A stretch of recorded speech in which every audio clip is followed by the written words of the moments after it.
Johansson and Speckmann. Speckmann and Johansson. Two veterans of death metal.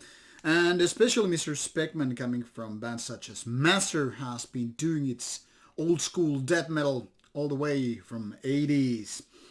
And now Johansson then again is one of those active Swedish death metal heads who have two-digit amounts of bands. Somebody was saying like something like 40 maybe.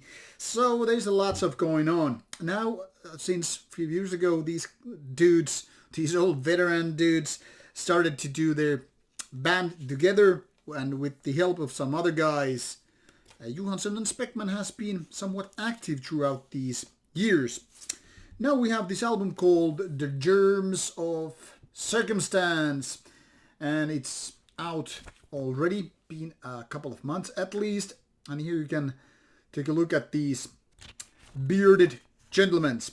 Very simple design with this CD, just lyrics, basic recording information, then that's it.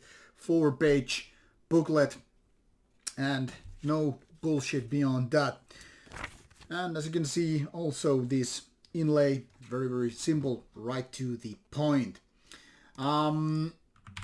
Here you have the band's Metal Archive site. As you can see, this band has been operating since 2013, putting out albums every couple of years, and now it's fifth album by the band so far. And well, obviously the style is death metal. Now if you take a look at this Metal Archive's complete lineup page of the band, you can see that all the members have quite a load of projects and other bands, but the focus here is this duo, dynamic duo, Paul Speckmann doing his kind of a signature vocal style, and Rauta being the man behind the guitars and bass. Now, like I said, this is all about old school. This is getting like back to the 80s and 90s, doing the very basic kind of death metal.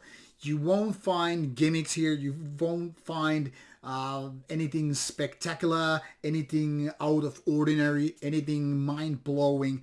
You will just find rather mid and a little bit more maybe tempo kind of death metal. So it's all right there as with so many other bands by the band members already.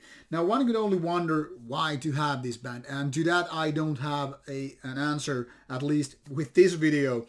I guess this is much like just, you know, one of those projects when you have a like-minded musician and you want to go and, you know, just do something together.